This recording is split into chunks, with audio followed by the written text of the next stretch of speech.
क्या दिशा निर्देश, क्या मैसेज दिया कार्यकर्ताओं को? देखिए, ये हमारी एक व्यवस्था है कि हम प्रति वर्ष में कार्यकर्ताओं का प्रशिक्षण, क्योंकि कई नए कार्यकर्ता भी आते हैं, इसमें विभिन्न सत्र होते हैं, अलग अलग विषय होते हैं, जिन विषयों पर वक्ता आकर के अपनी बात रखता है। ये सब संगठन के कार्यकर्ताओं को और हमारी सोच के आधार पर, हमारी विचारधारा के आधार पर उनको मजबूत करना। कुछ नए लोग भी आते हैं जो हमारे साथ नए जुड़ते हैं, उनको भी ये पता चलना चाहिए कि हम पार्टी अन्य पार्टियों से भिन्न है, हमारी राष्ट्रीय सोच है। ये सब हम बार बार बताते भी हैं, हमारे कार्यकर्ताओं को भी बताते हैं, नए जुड़ते हैं, उसी का हिस्सा है। सर, कोटपुली बहरोड जिला बन चुका है और भाजपा कार्यकर्ताओं की मांग है कि जिला कार्यालय बनना चाहिए ताकि होटलों का सहारा नहीं लेना पड़े। आपके कोई भी कार्यक्रम देखो, आप सबका यदि सहयोग रहा तो निश्चित रूप से हम वो भी करेंगे। कार्यकर्ताओं की इच्छा तो रहेगी, अच्छी बात है, कार्यकर्ता तो चाहेंगे, ये अच्छी सोच है, अपना खुद का कार्यालय हो। निश्चित रूप से हम आगे इसके बारे में विचार करके साथ में बैठ के चर्चा करके। सर, डोटासरा ने एनटीए एजेंसी को बीजेपी और आरएसएस की बताई। देखिए, डोटासरा जी पता नहीं कब क्या बोल देते हैं, अब उन पर भी कई आरोप हैं। एनटीए एक अलग परीक्षा कराने के लिए एजेंसी बनी हुई है और वो इसको आरएसएस की बताते हैं तो गलत है। इस देश की कोई भी संस्था हो उसको वो यूँ बता देते हैं, ये ठीक बात नहीं है। डोटासरा जी को ऐसी बात नहीं करना चाहिए। और यदि यूँ डोटासरा जी थोड़ा सोच लेते कि उनके शासनकाल में क्या आरोप लगे हैं, कितनी बार पेपर लीक हुआ, जब वो मुख्यमंत्री मतलब यहाँ के प्रदेश के मंत्री भी थे, वो शिक्षा मंत्री भी थे, थोड़ा अपने पहले घर में खुद के देखना चाहिए। दूसरों पे पत्र मत फेंको।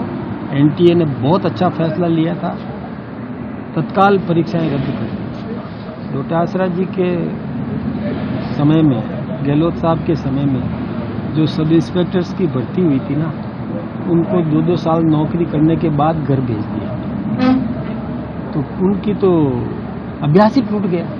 अब उनको फिर से परीक्षा के लिए कहो तो फिर से पढ़ना पड़ेगा उनको। हमारे इस एनटीए ने तो तुरंत ही रद्द कर दी, तो अभ्यास है लोगों का, अभ्यास खत्म नहीं हुआ। और उनको और न तो फीस भरनी है, न रजिस्ट्रेशन कराना है, सेंटर भी निकटतम मिल जाएगा, वहाँ परीक्षा भी दे देंगे, तो अभ्यास तो है उनका। जिसका 2 वर्ष नौकरी कर दी उसका अभ्यास तो टूट गया।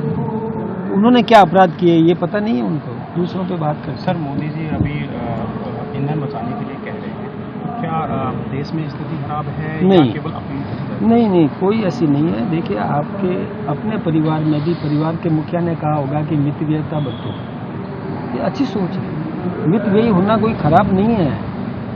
आप देखिए, कईयों ने कहा, आज ये जो कांग्रेस के लोग कह रहे हैं ना, अच्छा बताओ, पहले कहा कि पानी बचाओ, कहा था ना गहलोत साहब ने, बिजली बचाओ कहा था, हमने आलोचना थोड़ी की, हमने उसका स्वागत किया कि अच्छी बात है, कल के भविष्य के लिए सोच अच्छी दे रहे हैं तो अच्छी बात है।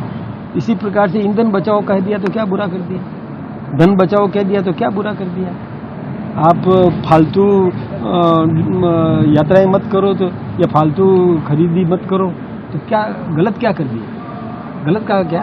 परिवार का मुखिया परिवार के सदस्यों को, इस देश के नागरिकों को सलाह दे रहा है कि मितव्ययी बनो, फिजूल खर्ची मत करो, तो गलत कहा है क्या? मेरे पिताजी ने भी मुझे हमेशा यही सिखाया कि मितव्ययी बनना, हर परिवार के मुखिया यही कहता है, तो ये कोई गलत है क्या? इसको पता नहीं क्यों इसमें राजनीति ढूंढ रहे हैं डोटासरा जी या गहलोत साहब। सब 23 लाख युवाओं के भविष्य का सवाल है। इसकी गिरफ्तारी हुई, आरोपी उसने कहा कि बड़ी मछलियों को बचाया जा रहा है। बड़ी मछलियां कौन है, किसकी तरफ इशारा था ये तो वो ज़्यादा जानता है, लेकिन हमारे समय में कोई नहीं बचेगा। जो भी अपराधी होगा वो दंड भोगेगा, गिरफ्तार होगा। देखिए, हमने साइबर भी सावधान किया है पुलिस को, साइबर क्राइम्स में भी होशियार किया, एक भी अपराधी बचा हुआ नहीं है, पकड़ के जेलों में बंद किया है हमने। इसलिए हमारी सरकार 0 टॉलरेंस पे है, किसी को बख्शेगी नहीं। बड़ी मछली होगी तो, अब बड़ी मछलियां गिरफ्तार नहीं हुई क्या? ये महेश जोशी जी हुए ना भाई, कल वो गहलोत साहब के राइट हैंड, वो जो आरपीएससी के चेयरमैन थे, गिरफ्तार हुए ना। बड़ी मछली तो है वो, कहाँ बची है? वो तो गई अंदर। और भी उसके चैनल में और लोग गिरफ्तार हो रहे हैं और आ रहे हैं और आते जाएंगे।